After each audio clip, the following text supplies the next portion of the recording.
Growth and development का मतलब क्या होता है? जैसे कि प्लांट है, प्लांट से पहले भी क्या होता है, एक सीड तो होता है, सीड जब डोरमेंट करता है, टूटता है ना, तो उससे क्या होता है, छोटे छोटे प्लांट राइज होते हैं, पर प्लांट से क्या होता है, ग्रोथ होता जाता है, ग्रोथ होता जाता है, तब एक ट्री में कन्वर्ट होता है, राइट। तो प्लांट जो छोटा से बड़ा हो रहा है, तो उसका क्या हो रहा है, ग्रोथ हो रहा है। तो ग्रोथ की डेफिनेशन अगर बोले तो क्या बोलेंगे, permanent increase the size of the cell, tissues, organs, है ना।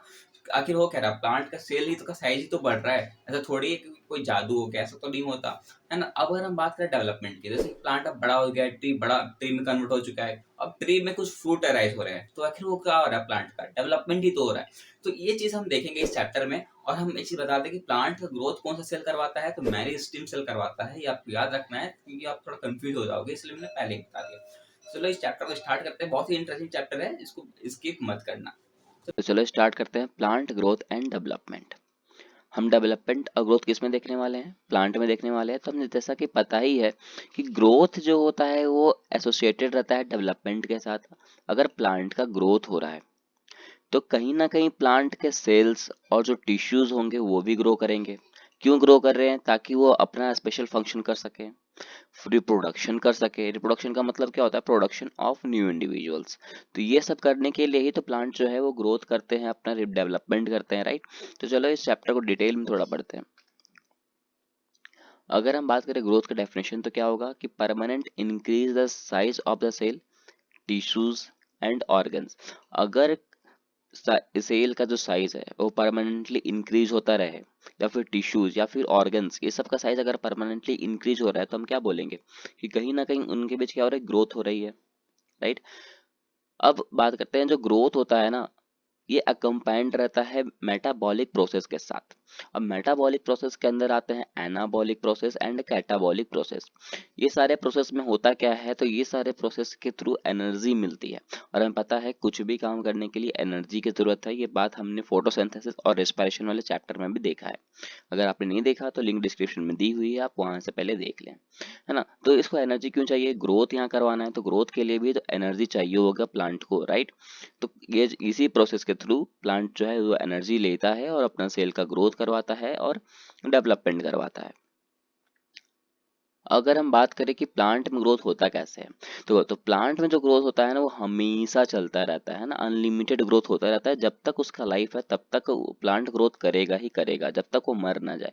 अब वो ग्रोथ करवा करता क्यों है? तो उसके अंदर एक सेल प्रेजेंट होता है, उस सेल का नाम है मेरिस्टेम। ये मेरिस्टेम सेल जो होता है यही सेल का ग्रोथ करवाने में हेल्प करता है। और ये कहाँ प्रेजेंट होता है? तो एक सर्टेन लोकेशन में प्रेजेंट होता है, और इसको हम ओपन फॉर्म ऑफ ग्रोथ बोल भी सकते हैं। अब ये जो मेरिस्टेम होता है ये दो टाइप का होता है, एपिकल मेरिस्टेम और लैटरल मेरिस्टेम।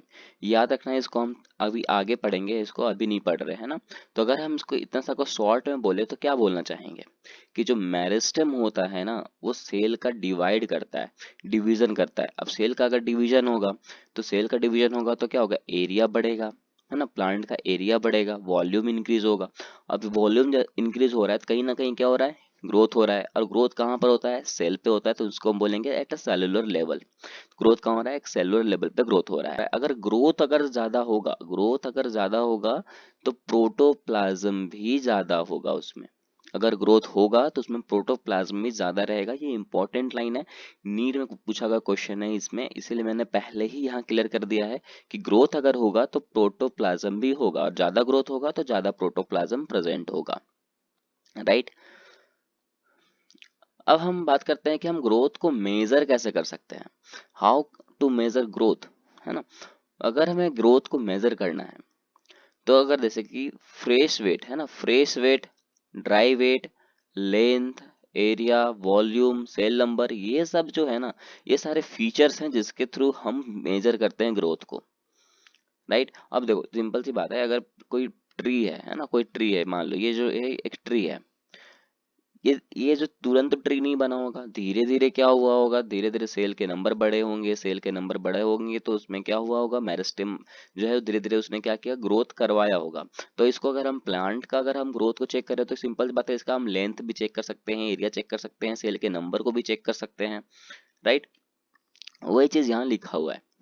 हमें पता है ये जो मेज का जो रूट होता है ना उसके अंदर 71750, मतलब कि क्या है 1,75,000 सेल है ना, अगर बोले तो 1,75,000 सेल्स जो हैं वो पर आवर इंक्रीज होते रहते हैं। अब सोचो इतने सेल अगर इंक्रीज करेंगे तो सिंपल सी बात है, जो मेज का रूट है वो उसके अंदर सीड्स तो होंगे ही ज्यादातर, है ना। अब देखो दूसरी बात ये है, जो वाटरमेलन होते हैं ना, उसके अंदर उसके अंदर 3,50,000 टाइम्स जो होता है वो साइज इंक्रीज होता रहता है। अब सोचो सकते हो कि वाटरमेलन के अंदर कितना बार साइज का जो होता है इंक्रीमेंट आता है। ये ज्यादा इंपॉर्टेंट नहीं है पर एनसीईआरटी ने लिखा है तो मैंने बता दिया है। अब यहाँ सोच रहे होगे ना कि लेंथ से हम कैसे नाप सकते हैं, तो लेंथ से बता दें। लेंथ जो होता है, हम एक एग्जाम्पल यहाँ लिखे हैं, पॉलन ट्यूब जानते ही होगे, नहीं जानते तो कोई बात नहीं, नेक्स्ट चैप्टर में आप जान जाओगे। पॉलन ट्यूब जो होता है ना, उसको अपन लेंथ के थ्रू ही उसको मेजर करते हैं।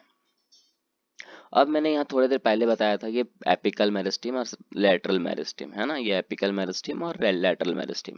देखो मेरिस्टेम का काम क्या था, ग्रोथ करवाना। अब ग्रोथ जो होता है ना वो लेंथ वाइज भी हो सकता है और विड्थ वाइज भी हो सकता है। अगर हम लेंथ वाइज की बात करें तो लेंथ वाइज जैसे कि ये ऊपर से नीचे अगर हम स्ट्रेट को नापे तो ये हो गया लेंथ वाइज। विड्थ बोले तो ये जो इस पोर्शन को बोलोगे तो इसको कहेंगे विड्थ, है ना, इतना तो सबको पता होगा। तो अगर लेंथ में ग्रोथ हो रही है ना, अगर किसी प्लांट की लेंथ में ग्रोथ हो रही है, ट्री जैसे कि ये मान लो इसकी लेंथ, ये जो ये बढ़ रहा है ना, ऊपर से नीचे आ रहे हैं, तो ये जो क्या हो रहा है, लेंथ में इंक्रीमेंट आ रहा है। तो अगर लेंथ में ग्रोथ हो रहा है तो वो कौन करवाएगा, रूट सॉरी एपिकल मेरिस्टेम करवाएगा। और अगर हम बात करें कि किसी के वृत्त में ग्रोथ हो रही है, मतलब कि ये बढ़ रहा है अगर, है ना, ये अगर बढ़ इंक्रीज हो जाए तो हम उसमें कौन बोलेंगे, कौन ग्रोथ करवाता है, उस टाइम ग्रोथ करवाएगा लैटरल मेरिस्टेम। नाम से पता चल रहा है लैटरल, लैटरल रीजन पे ग्रोथ होना, है ना। अब बात करते हैं, तो ये जो एपिकल मेरिस्टेम होता है वो ग्रोथ कहाँ कहाँ करवाएगा, तो ये ग्रोथ करवाता है रूट में और सूट में, इसलिए हम इसको कहते हैं रूट एपिकल मेरिस्टेम और सूट एपिकल मेरिस्टेम। और ये ग्रोथ कहाँ करवाएगा, तो लेंथ में, लेंथ का ग्रोथ करवाता है, राइट। और हम बात करें अगर लेटरल मेरिस्टेम की, तो इसमें ग्रोथ होता है, इसमें ग्रोथ कौन करवाएगा, V cambium and C cambium. अभी क्लियर नहीं हो रहा है वी कैम्बियन क्या है, सी कैम्बियन क्या है, पर लास्ट में ये चीज क्लियर हो जाएगा, पर अभी बस याद रखते चलो, है ना। और इसका ग्रोथ जो है, ग्रोथ कहाँ पर होगा, ग्रिथ पे और विड्थ पे। अब यहाँ पे एक इम्पोर्टेंट पॉइंट बोलने जा रहा हूँ कि ये जो एपिकल मेरिस्टेम होता है ना, ये प्राइमरी ग्रोथ करवाता है, ये राइट। ये एपिकल मेरिस्टेम जो होता है वो प्राइमरी ग्रोथ करवाता है। तो प्राइमरी ग्रोथ, ग्रोथ में क्या आएगा, सिंपल सी बात है, लेंथ का ग्रोथ आएगा। क्यों, क्योंकि एपिकल मेरिस्टेम क्या करता है, लेंथ का ही तो ग्रोथ करवाता है, राइट, कहाँ पर, रूट में और सूट में। अब दूसरी बात, यहाँ लैटरल मेरिस्टेम जो होता है वो सेकेंडरी ग्रोथ में हेल्प करता है। अब सेकेंडरी ग्रोथ कहाँ हो रहा है, विड्थ का काम क्या है, विड्थ को बढ़ाना। और विड्थ क्यों बढ़ा रहा है, क्योंकि लैटरल मेरिस्टेम तो विड्थ में ही ग्रोथ करवाता है, तो इससे आप याद रख लेना, राइट। कोई कंफ्यूजन हो तो आप मुझे कमेंट करना। अब बात करते हैं ग्रोथ फेजेस की। जो जो ग्रोथ होता है ना उसको 3 फेजेस से होकर के जाना रहता है। पहला फेज क्या है, मेरिस्टेमेटिक फेज, दूसरा है एलोंगेशन फेज और तीसरा है मैच्योरेशन फेज। मेरिस्टेमेटिक रीजन का मैंने पहले ही बता दिया, मेरिस्टेम में क्या होता है, सेल का डिवीजन होता है ना। और इलोंगेशन का काम है जो भी सेल का डिवीजन हुआ इसको बढ़ाना, उसको उस साइज को इंक्रीमेंट करवाना, राइट। और मैच्योरेशन एक ऐसा फेज है जहां पर उस सेल का ग्रोथ अगर रुक जाए, है ना, या सेल का ग्रोथ होना थोड़ा कम हो जाए, उस फेज को कहेंगे मैच्योरेशन फेज, या फिर बोलो तो वो सेल क्या हो चुका है, मैच्योर हो चुका है। सिंपल सी बात है। मेरिस्टेमेटिक का मतलब समझो तो एक छोटा बच्चा है अभी, है ना, और इलोंगेशन का मतलब क्या, वो छोटा बच्चा थोड़ा सा बड़ा हो गया, मान लो वो 25 ईयर का हो गया। अब वो क्या हो रहा है, उसका साल बढ़ते जा रहा है, ईयर बढ़ते जा रहा है, अब वो क्या हो जाएगा, मान लो यहाँ के 60 ईयर का हो गया, 60 ईयर का हो गया है। तो एक टाइम क्या होगा, समझो तो एक पीक पे पहुंच चुका है, अब इसके बाद ये कुछ भी हो सकता है उसको, है ना। तो वो क्या हो चुका है, मैच्योर हो चुका है। उसी तरह प्लांट में भी होता है, उसको भी 3 फेज से होकर के गुजरना रहता है, meristematic phase, elongation phase, then maturation phase. तो मेरिस्टेमेटिक फेज में क्या होगा, सेल का डिवीजन होगा, देखो पहला लाइन यही लिखा हुआ है। बात करो यहाँ सेल का डिवीजन होगा तो यहाँ क्या होगा, उस सेल का इंक्रीमेंट होगा, देखो सेम लिखा हुआ है। अब यहाँ पर सेल का इंक्रीमेंट है तो यहाँ पर आके क्या हो जाएगा, सेल मैच्योर हो जाएगा। तो एक तरह से बोलो यहाँ पर सेल का ग्रोथ रुक जाएगा, पर परमानेंटली ग्रोथ नहीं रुकता है, क्योंकि हमने पहले ही यहाँ पर पहले ही देख लिया है कि सेल में ये जो प्लांट का जो ग्रोथ होता है वो अनलिमिटेड ग्रोथ होता है। जब तक वो जिंदा रहेगा तब तक ग्रोथ होगा ही, है ना। अब फिर से बात करते हैं मेरिस्टेमेटिक में। दूसरा पॉइंट क्या लिख रहा है कि इसके अंदर रीच इन प्रोटोप्लाज्म, देख लो यहाँ पर ये लिखा है ना कि हर हमने पहले ही देख लिया है कि अगर ग्रोथ हो रहा है तो प्रोटोप्लाज्म तो होगा ही होगा, और ग्रोथ कौन करवा रहा है, मेरिस्टेम ही करवा रहा है, राइट। तो इसके अंदर रीच इन प्रोटोप्लाज्म प्रेजेंट होता है, इसके अंदर प्रोटोप्लाज्म एब्सेंट होता है। अगर हम बात करें तो मैचुरेशन में भी प्रोटोप्लाज्म होता है, पर उसमें कुछ मॉडिफिकेशन आ जाता है। मॉडिफिकेशन जैसे कि उसको वो मोनोपॉज कर देता है, मतलब कि रोक देता है ना। अब दूसरी बात, यहाँ पर जो मेरिस्टेमेटिक है वहां पर क्या होता है, लार्ज न्यूक्लियाई होता है। यहाँ पर क्या होता है, लार्ज न्यूक्लियाई होता है, पर इस दोनों में न्यूक्लियाई नहीं होता, लार्ज न्यूक्लियाई नहीं होता।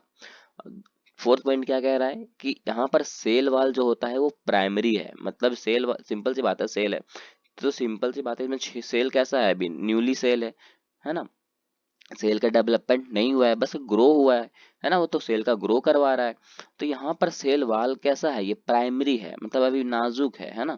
अब यहाँ पर क्या आ जाएगा, इसका इलोंगेशन होगा, इलोंगेशन होगा तो थोड़ा इसमें क्या होगा, स्ट्रोंग हो जाएगा, मजबूती आ जाएगा इस सेल के वाल के में, है ना। अब जैसे ही ये मैच्योर हो जाएगा तो सिंपल सी बात है, वो सेल और भी ज्यादा ताकत हो जाएगा। तो पहले कैसा था, वो थिन था, अब कैसा हो जाएगा, वो ठीक हो जाएगा।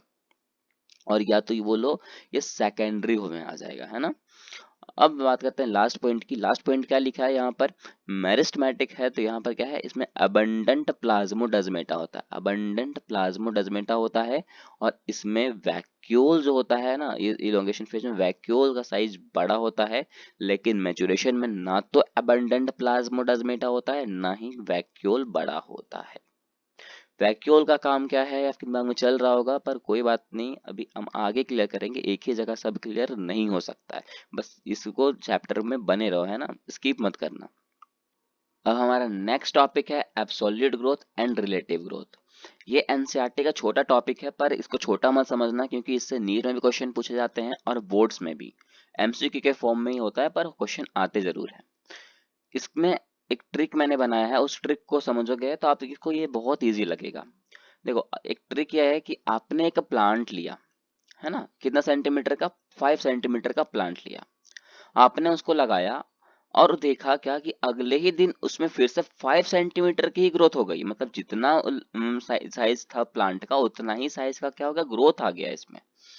तो उस टाइप के ग्रोथ को कहेंगे एब्सोल्यूट ग्रोथ, मतलब कि एब्सोल्यूट उतना ही ग्रोथ हुआ है जितना कि वो प्लांट का था, राइट। रिलेटिव ग्रोथ में लेकिन ऐसा नहीं होता। रिलेटिव ग्रोथ को समझो कि आपने एक प्लांट लिया कितना सेंटीमीटर का, 10 सेंटीमीटर का, लेकिन उसमें ग्रोथ हो रही है सिर्फ 5 सेंटीमीटर की, है ना। अगले दिन ग्रोथ कितनी हो रही है, सिर्फ 5 सेंटीमीटर का ही ग्रोथ हो रहा है, मतलब इसका जस्ट हाफ, है ना, इसका क्या हो रहा है, हाफ ग्रोथ हो रहा है। तो उस ग्रोथ को हम कहेंगे रिलेटिव ग्रोथ। एब्सोल्यूट ग्रोथ को याद रखो कि हमें जितना प्लांट का साइज है उतना ही साइज उसमें इंक्रीमेंट आएगा, उतना ही उसका ग्रोथ होगा, उस टाइप की ग्रोथ को कहेंगे एब्सोल्यूट ग्रोथ। और रिलेटिव ग्रोथ जो है उसका क्या होता है, हाफ ग्रोथ होता है। 10 सेंटीमीटर का प्लांट है तो उसमें 5 सेंटीमीटर का ग्रोथ हो रहा है। नेक्स्ट टॉपिक जो है ये बहुत इंपॉर्टेंट है, इसको वीवीआई लगा देना, बोर्ड में 5 नंबर का क्वेश्चन है ये, और नीट में ये क्वेश्चन आते हैं यहाँ से, है ना। इससे 1 या 2 क्वेश्चन तो हमेशा आ ही जाता है, और ये चैप्टर बहुत ही ज्यादा इंपॉर्टेंट है, जैसा कि मैंने पहले ही बताया है, तो इसको बहुत इंपॉर्टेंट मान के चलना है आपको। यहाँ टॉपिक है लिखा है डिफरेंशिएशन, डी डिफरेंशिएशन और री डिफरेंशिएशन, तीनों को मैं मिला दूंगा, एक ट्रिक है, उस ट्रिक को बस आप समझते चलो, है ना। डिफरेंशिएशन क्या कहता है, डिफरेंशिएशन का मतलब देखो, एक प्लांट है, सॉरी इसमें प्लांट नहीं, इसमें ट्री लेंगे अपन, हर बार कितने प्लांट को दिक्कत देंगे यार, इसमें ट्री लेते हैं अपन। एक ट्री है ना, ये जो ट्री है, अब ट्री बना कब होगा, इसको तो 3 फेज से गुजरना पड़ा होगा, है ना, मेरिस्टेमेटिक फेज से भी, इलोंगेशन फेज से भी, तब जाके वो मैच्योर फेज पे आया होगा, राइट। और ये प्लांट सॉरी ये ट्री जो है ये क्या हो चुका है, मैच्योर वाले कंडीशन पे आ चुका है, मैच्योर समझो तो हो चुका है, क्योंकि इसमें ग्रोथ भी हो चुकी है, इसका इलोंगेशन भी हो चुका है, अब वो मैच्योरेशन फेज पे आ गया। लेकिन ये ट्री सोचता है कि काश मैं फिर से ग्रो कर पाता, है ना, ये मैच्योरेशन वाले स्टेज पे आ गया है, लेकिन ये सोच रहा है कि मैं काश कहीं से ग्रोथ कर पाता। तो ये क्या करेगा, ये कहीं ना कहीं से एक सूट को एराइज कर देगा। क्या कर देगा? ये कहीं ना कहीं इस सूट को एराइज कर देगा। क्यों कर देगा?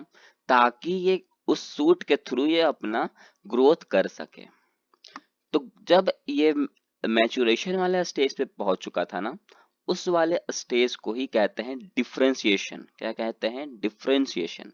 लेकिन वो जो है वो मैच्योरेशन फेज है ना, मैच्योरेशन फेज आने के बाद भी वो सोचा कि मैं ग्रोथ करूंगा, और उसने एक सूट को एराइज कर दिया। देख सकते हो, ये सूट को एराइज कर दिया ताकि वो ग्रोथ को वापस कर सके।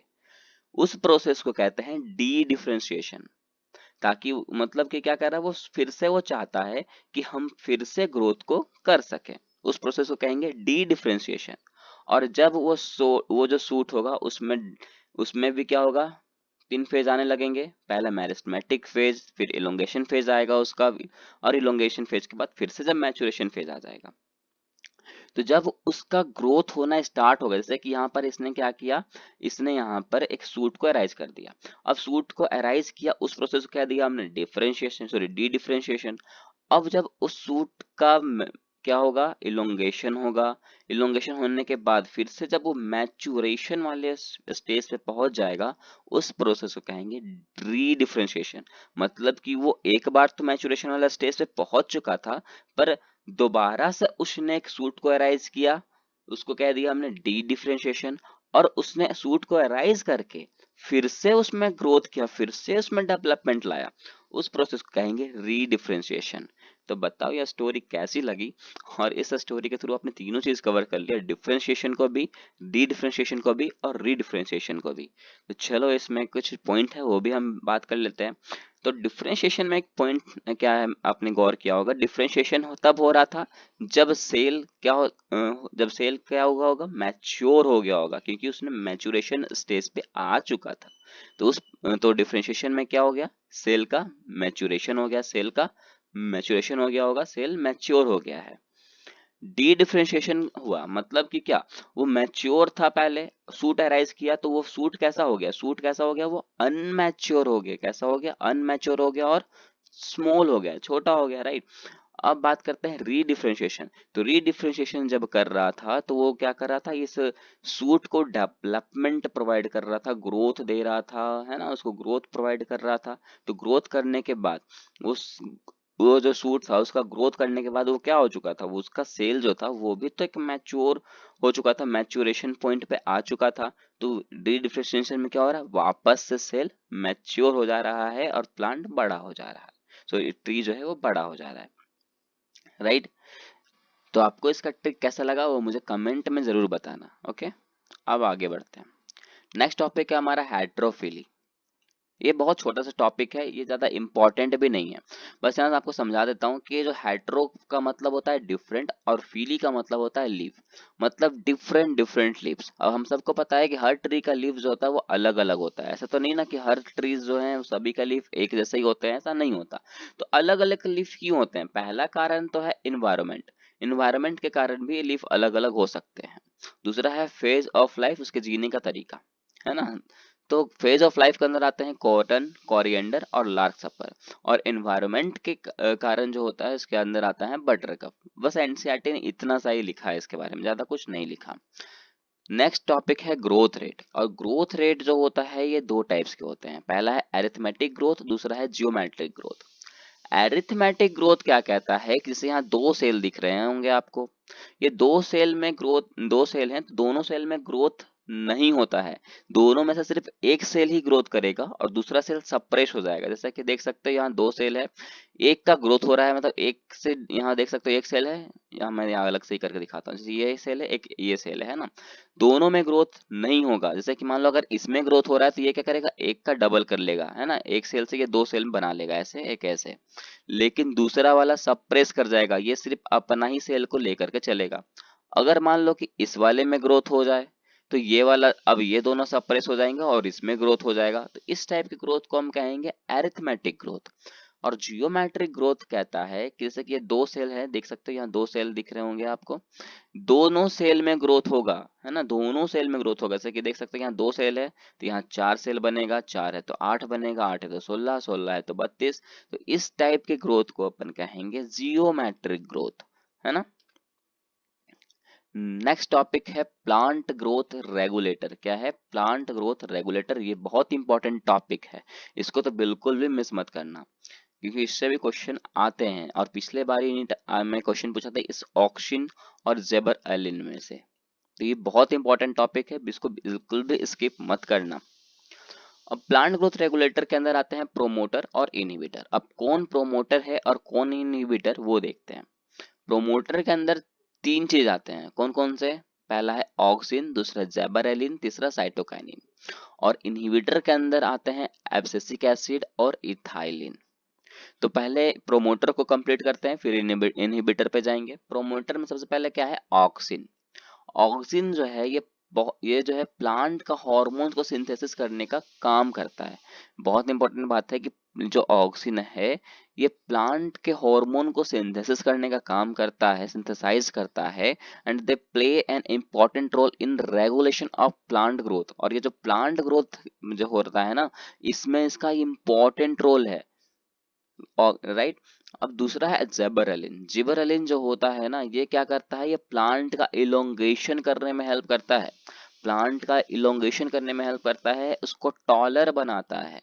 मतलब इसमें भी ग्रोथ किस में हो रही है? लेंथ वाइज ग्रोथ हो रही है। और लेंथ वाइज ग्रोथ कौन करवाता है? हम पहले ही पढ़ चुके हैं, मेरिस्टेमेटिम सेल करवाता है।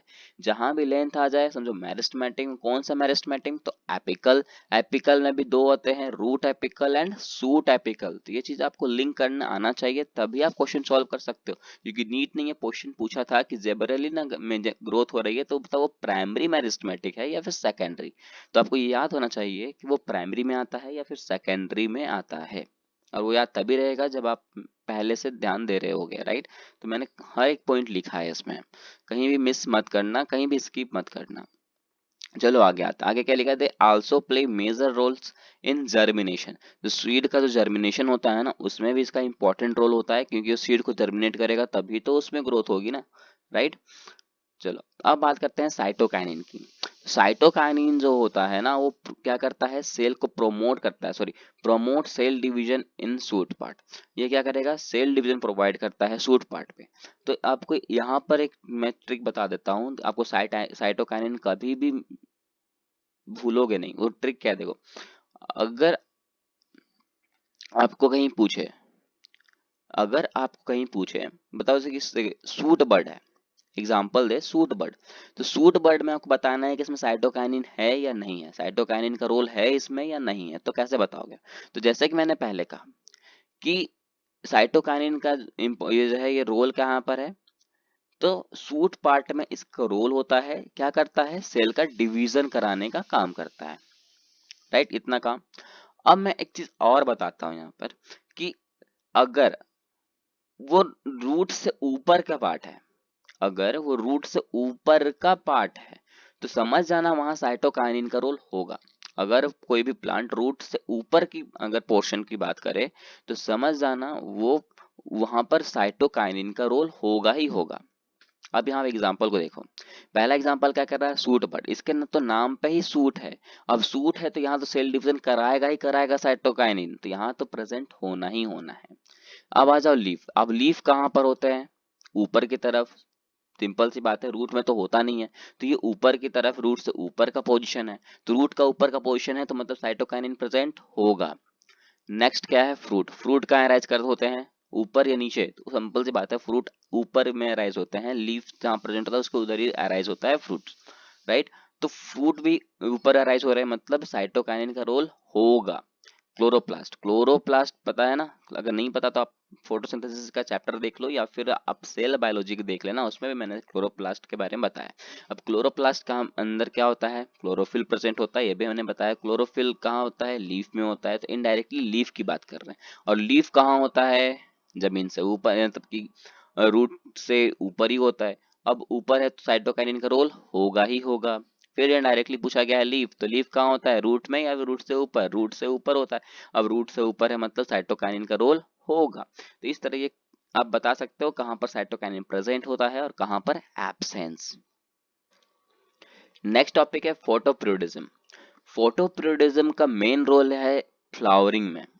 अब देखो फोटो का मतलब क्या होता है, लाइट। पीरियोडिज्म से हमें यहाँ ट्रिक याद रखना है, पीरियड क्या है, पीरियड। तो इसमें याद रखना है कि फ्लावरिंग अच्छा तभी होगा जब लाइट पीरियड ज्यादा होगा। लाइट पीरियड ज्यादा मिलेगा तो फ्लावरिंग बहुत अच्छे से होगा। लाइट अगर कम मिलेगा, है ना, अगर लाइट कम मिल जाए, अगर लाइट कम मिल जाए तो ये समझना कि वो प्लांट जो है वो बहुत कम टाइम ही सरवाइव करेगा। अगर लाइट कम मिल जाए तो ये समझना कि प्लांट जो है वो बहुत ही शॉर्ट टाइम ही सरवाइव करेगा, तो उस प्लांट को कहेंगे शॉर्ट डे प्लांट। अगर लाइट हमें ज्यादा मिलेगा तो प्लांट ज्यादा देर तक सरवाइव करेगा, तो हम उस प्लांट को कहेंगे लॉन्ग डे प्लांट। और लॉन्ग डे प्लांट है तो उसमें क्रिटिकल टाइम कम होगा। सिंपल सी बात है, अगर लॉन्ग टाइम तक जिएगा तो उसकी मरने की चांस बहुत कम रहेगी ना। और शॉर्ट टाइम प्लांट है मतलब वो मरने का चांस बहुत ही ज्यादा है उसका, तो क्रिटिकल टाइम उसमें ज्यादा ही होगा। अब हम बात करें कि लाइट अगर मिले ही ना तब, तो लाइट अगर नहीं मिलेगा ना तो फ्लावरिंग होगा ही नहीं सही से। अब फ्लावरिंग नहीं होगा तो उस टाइप के प्लांट को हम कहेंगे डे न्यूट्रल प्लांट। और ये जो लीव्स होते हैं ना, वो हार्मोन रिलीज करते हैं जो कि रिस्पॉन्सिबल होते हैं फ्लावरिंग के लिए। क्लियर है ये टॉपिक, बहुत छोटा टॉपिक था। अब है वर्नलाइजेशन। वर्नलाइजेशन एक प्रोसेस है। इसका कहना है ना कि कोई भी प्लांट या फिर कोई भी फ्लावर अगर लो टेम्परेचर पे भी, लो टेम्परेचर पे भी वैसा ही ग्रो करे जैसा वो पहले करता था, मतलब हाई टेम्परेचर पे भी वो वैसा ही ग्रो करता रहे। तो वर्नाइजेशन एक प्रोसेस है ना, जिसमें कहता है कि अगर कोई भी प्लांट या फिर कोई भी फ्लावर ले लो, अगर वो लो टेम्परेचर पे भी वैसा ही ग्रो करे जैसा वो हाई टेम्परेचर पे ग्रो करते थे, ना तो उसके क्वालिटी पे चेंज आए और ना ही उसके कोई क्वांटिटी पे चेंज आए, तो उस टाइप के फ्लावर को हम कहेंगे कि वो वर्नलाइजेशन कर सकता है ना। अब इसका एग्जाम्पल है विंटर वेराइटीज में वीट, बार्ली और राई। ये तीनों के तीनों वर्नलाइजेशन का प्रोसेस करते हैं, इसलिए हम इसको वर्नलाइजेशन फ्लावर भी बोल सकते हैं। अब हम बात करते हैं दूसरा, बाइनियल प्लांट। बाइनियल प्लांट भी वर्नलाइजेशन को फॉलो करते हैं। इसमें आते हैं sugar beet, cabbage and carrot, right. एक छोटा सा टॉपिक है सीड डोरमेंसी। सीड डोरमेंसी एक छोटा सा टॉपिक है। सीड डोरमेंसी का मतलब क्या होता है, सीड का टूटना, राइट। सीड का क्या होना, टूटना। अब सीड टूटेगा कब, जब उसको कहीं मॉइस्चर मिले, है ना। सीड को, सीड तभी टूटेगा ना जब उसको कहीं मॉइस्चर मिलेगा, राइट। अब देखो ये ये क्या कह रहा है, some seeds fail to germinate even when external conditions are favourable. कुछ कुछ सीड लेकिन जर्मिनेट नहीं कर पाते हैं जब तक उसे कोई एक्सटर्नल कंडीशन अवेलेबल ना रहे। देखो सिंपल सी बात है, ऐसा तो होता नहीं कि सीड आपने एक पैकेट पे छोड़ दिया और आप वेट कर रहे हो कि सीड कब डोरमेंट करेगा, कब उससे हम सीड जो है राइज, सीड से फ्रूट अराइज होगा। ऐसा कभी होगा क्या, कभी नहीं हो सकता। उसको हम जब तक से कोई एक्सटर्नल फीचर्स नहीं देंगे, मतलब कुछ एक्सटर्नल कंडीशन नहीं देंगे, है ना। जैसे कि उसको हम सीड को निकालेंगे नहीं, उसको हम सोइल में डालेंगे नहीं, उसमें वाटर हम देंगे नहीं और हम सोचेंगे कि अपने आप सीड जो है डोरमेंट कर जाए, तो ऐसा नहीं हो सकता। सीड तब ही डोरमेंट करता है जब हम उसको कोई एक्सटर्नल कंडीशन प्रोवाइड करते हैं जो उसके फेवर में हो, है ना, जो उसको अच्छा रहे ताकि वो सीड जो है वो डोरमेंट कर सके।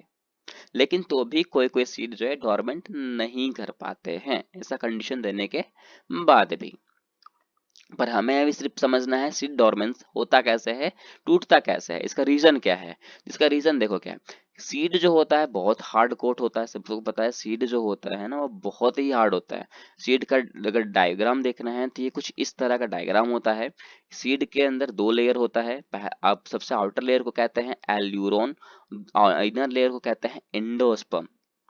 इसके यहाँ पर रेडिकल्स प्रेजेंट होता है और यहाँ पर स्कूटेलम भी प्रेजेंट होता है। इसका काम क्या है ना, इसको हम आगे देखते चलेंगे, एक एक करके देखेंगे इसको, है ना। इसको पढ़ना भी है, डाइकोट और मोनोकोट हम पढ़ेंगे ही पढ़ेंगे, तो उसमें हम ये चीज क्लियर करेंगे। बस आपको ये डायग्राम मैंने यहाँ दिखा दिया है, इस सीड का डायग्राम कुछ इस तरह का होता है। तो इसका रीजन पे आ रहे थे ना, रीजन क्या था, रीजन जो है सबसे पहले क्या कहता है कि ये हार्ड होता है। सीड का कोटिंग कैसा होता है, बहुत ही हार्ड होता है। ये जब किसी भी केमिकल इनहिबिटर के प्रेजेंस में आते हैं, किसी भी केमिकल इनहिबिटर के प्रेजेंस में आते हैं, और हमने बताया था ना कि इनहिबिटर के बारे में याद करो तो, ये देखो इनहिबिटर के बारे में यहाँ हमने पढ़ा था ना। और इनहिबिटर कौन कौन से थे, एब्सिसिक एसिड एंड इथाइलिन। तो सीड जब भी एब्सिसिक एसिड या फिर फिनोलिक एसिड या फिर पारा एब्जॉर्बिक एसिड के प्रेजेंस में आता है, तो सीड जो होता है वो डोरमेंट होना शुरू कर जाता है, डोरमेंट होता है। और सीड से छोटे से रूट अराइज होता है, और उसी रूट से फिर शूट अराइज होगा, और धीरे धीरे उससे फ्रूट भी अराइज होने शुरू हो जाएंगे। अब डिपेंड करता है, सीड अगर मोनोकोट हो तो मोनोकोट सीड ही अराइज होगा, और अगर रूट अराइज होगा, और अगर सीड अगर डाइकोट होगा तो डाइकोट रूट ही अराइज करेगा। क्लियर है। कि मैंने कहा था चैप्टर बहुत ज़्यादा इंटरेस्टिंग था। कोई डाउट है आपको इस चैप्टर में तो आप मुझे कमेंट ज़रूर करें। वीडियो अगर अच्छी लगी हो तो लाइक और सब्सक्राइब ज़रूर करें। Thank you.